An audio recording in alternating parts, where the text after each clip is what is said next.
Okay, thank you so much for inviting me here this evening. I thank Richard and Chris and Robin, who's an amazing role model for resiliency, Robin. And last week we talked about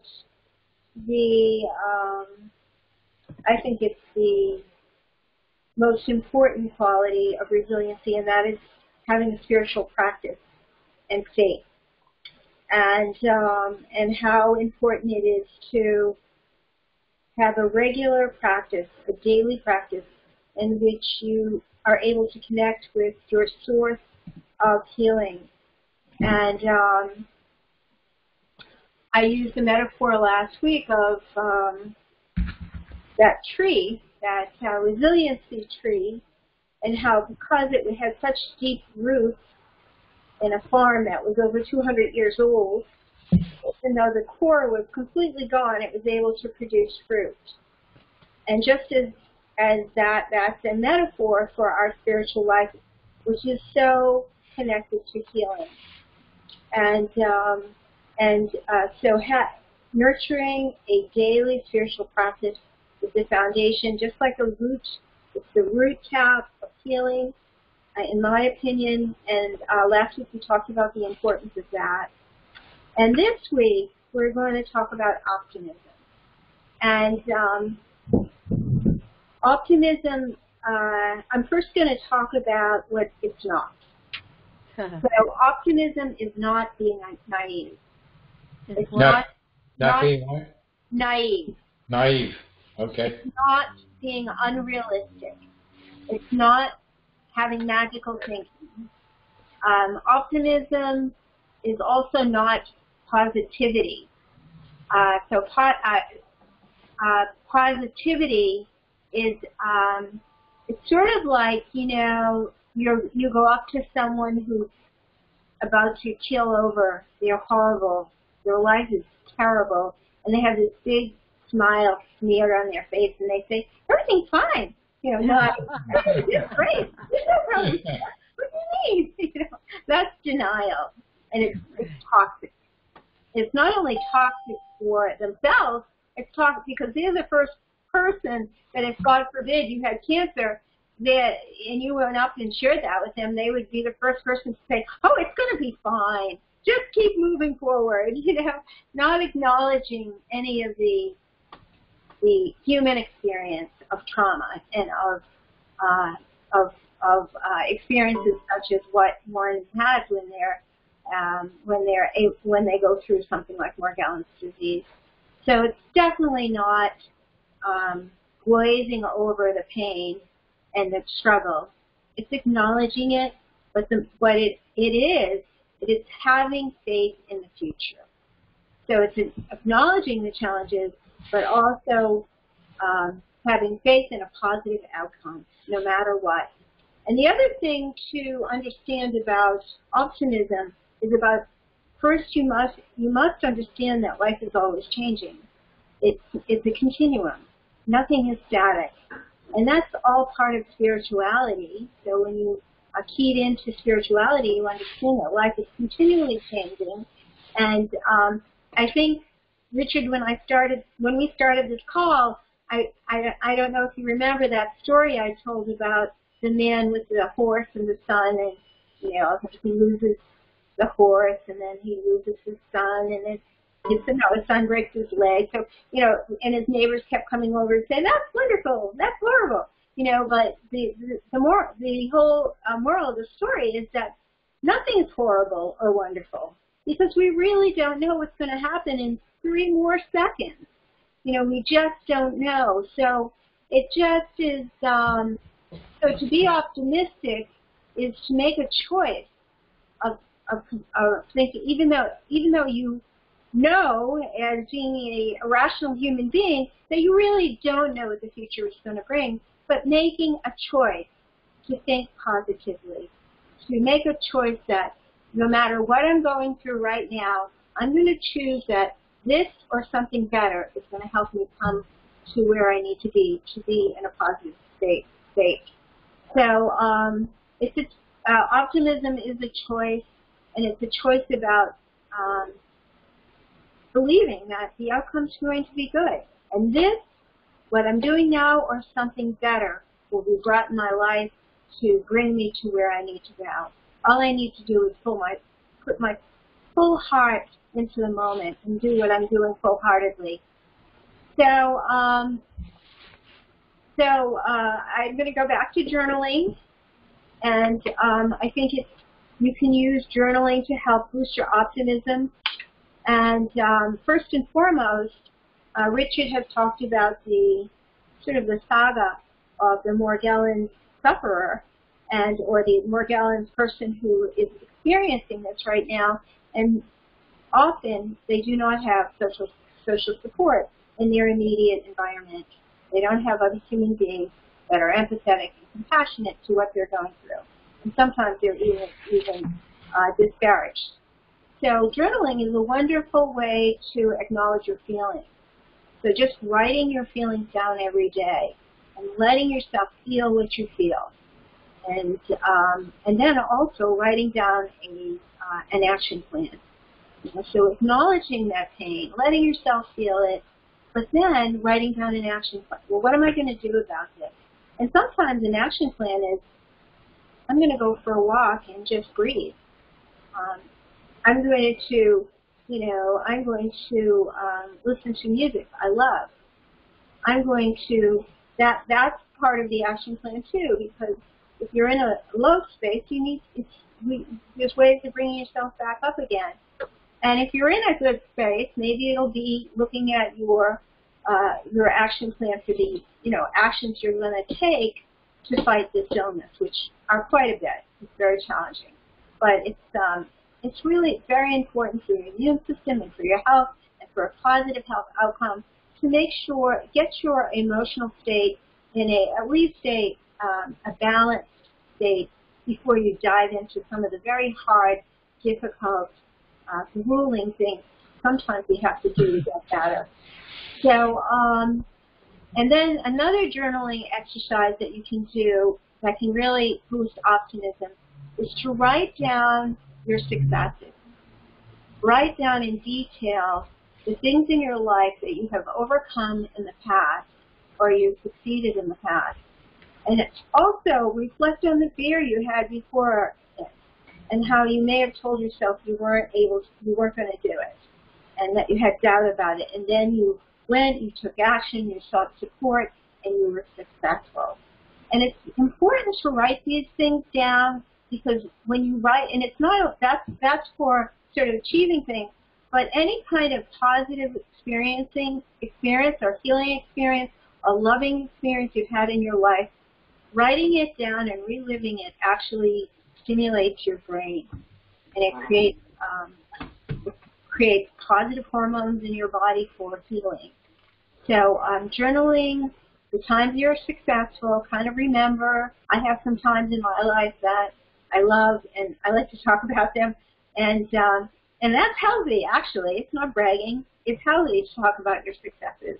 It helps you feel good. It inspires others.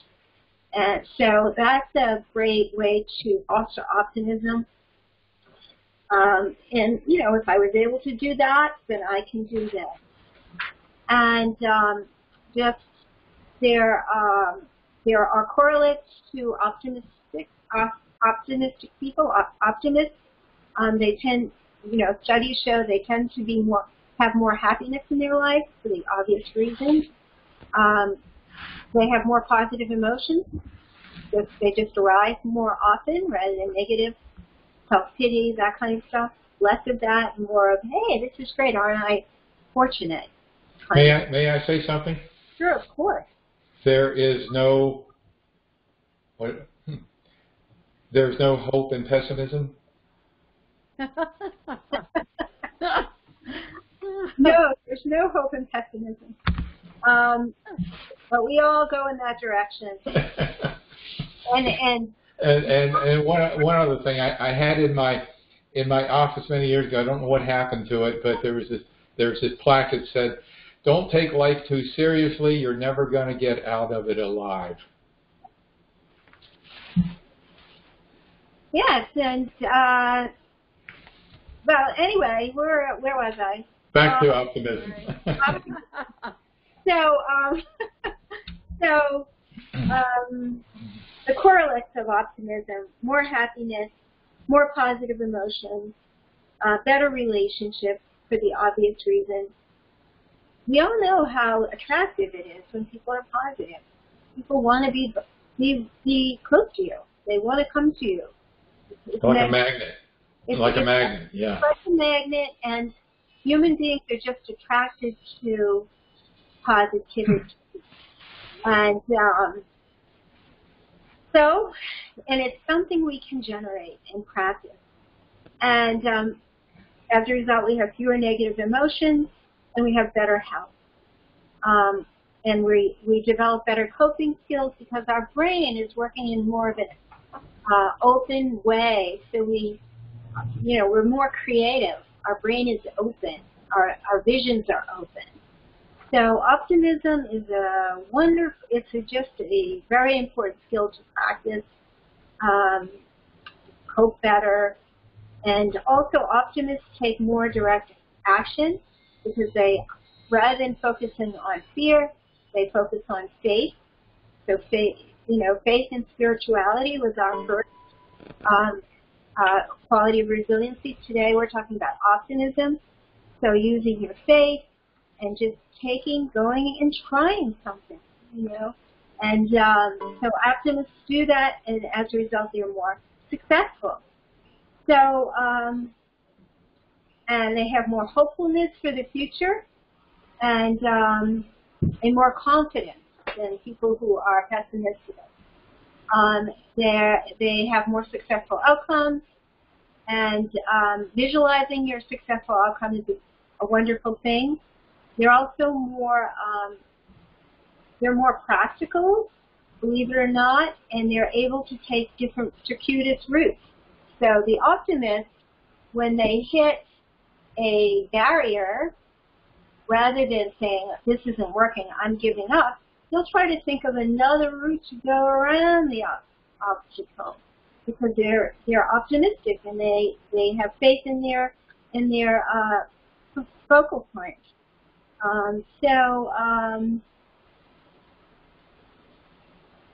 I like the saying, personally, I've used through my life, and that's this or something better. This or something better. So I just pray, for whatever path I'm taking, I always pray this or something better. So if this doesn't work, I have faith that God's going to bring me something better. I should move forward with that. So that's what I have for optimism today. I hope that was helpful. And I feel better after talking about it. Great. Yeah. So if there's anybody who would like to share or call in, you have the phone numbers. Again, this part of the program, we're looking at those who, not necessarily limited to this applies to everybody, but those who have lack of support at home, who perhaps feel like they are an uphill battle. Everybody doesn't want to lend a helping hand with disinfecting or cleaning, or doesn't believe that they are impacted by the organisms. Anybody would like to call in, please do. I wrote a book, How You Can Be Happy, because it's like, for instance, many of us, for some reason or other, if you can imagine a coin, I wish I had one here, but I don't, but my hand, for instance, we may be here, and this is our universe right here. Right here's our universe. We have no idea that this exists down here. And so our universe up here might be sad, lonely, depressed, not pessimistic, and no matter how we try to get out of it, we're stuck up here. And we don't even know this exists. So what we're saying here, what Margie is saying, is this does exist. but we may be here, and we want to be here. So how do we get from here to here? If I'm stuck up here, how do I get over here? And the way that I have instructed people that I've worked with for years and years is you don't do it by suddenly saying, well, I'm not pessimistic anymore, I'm not negative anymore, I'm not upset anymore, I'm going to be happy. It doesn't happen that way. It happens by acknowledging where you are. See, and say, okay, I'm feeling down, I'm feeling depressed, I'm feeling unhappy, I'm feeling hopeless, and I don't like this feeling. You need to make the feeling okay, though. You don't want, you see, your brain has suggested this feeling to you, and you don't want to go against the grain of your brain. That's trouble, you know. So you want to be a friend to your brain. You say, well, thank you, brain. I'm here now, and I dislike it. I hate it. I want to be here, but I'm here now. Thank you for your intelligence. I prefer to be here. And when you give your brain direction, because you know what this can be like, because Margie just shared with you how it can be to be over here, you can, I acknowledge I'm not there. I acknowledge that I have this difficulty, this problem, whatever, and you, my creative brain, creative. Margie alluded to, you come up against a wall, and the optimistic person finds the way around it. The pessimistic person says, oh, I can't go anywhere. It's not working. The diet's not working. Nothing's working for me. I'm stuck, you know. No. So I acknowledge that I'm stuck here, and I dislike it. You don't say don't like it. You know, the brain doesn't interpret negatives. The brain skips the knot and comes out, I like it. So you say, I dislike it. I hate it, and I want to be here. So thanks, brain. You have this idea that I can't get out of here. Thanks for your opinion. I prefer to be here. And simply by directing your intelligence that way, that's a program. That's a command, and your creativity will take you there. Now, can I kind of intercede there a little bit, Richard? I Sure. feel like you're like the yin and the yang here. So when I talked about journaling, what you're talking about is suffering. You're talking about suffering. That's what we're talking about. Suffering. It's suffering. You know, so pessimism is a way of dealing with suffering. It's just a coping mechanism.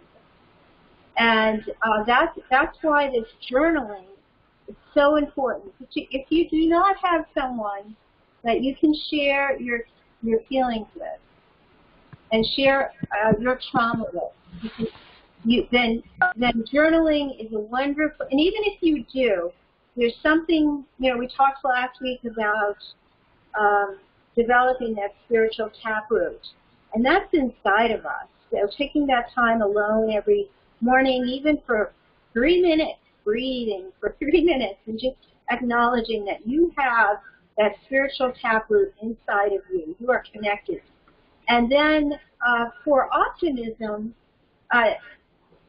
many of us in life, even without this particular illness, we all have trauma. We all have disappointment. We all have pain. And we carry them inside. And taking time to journal in the morning and just writing down anything that's in your, anything, whatever comes up for you. And if there's sadness that's coming up, rather than pushing it away or minimizing it or positivating it, which is toxic, just being your own best friend and just allowing it to be there, just allowing to receive it and be present for yourself and say, I'm here for you. And that is so healing, to be your own best friend. And then you can walk away and feel uplifted and know that you've been heard. And this is so powerful for people who are living in environments where there are not spouses or family members that are validating your experience. Because you start to learn to validate your own experience, And so you don't need outside validation so much. Everyone needs outside validation. We are herds. That's, our species, we are herds of humans. That's how we are. But not so much. And it's very empowering. And the other journaling thing I actually had here and I didn't speak about that's very, very important is writing down your wants.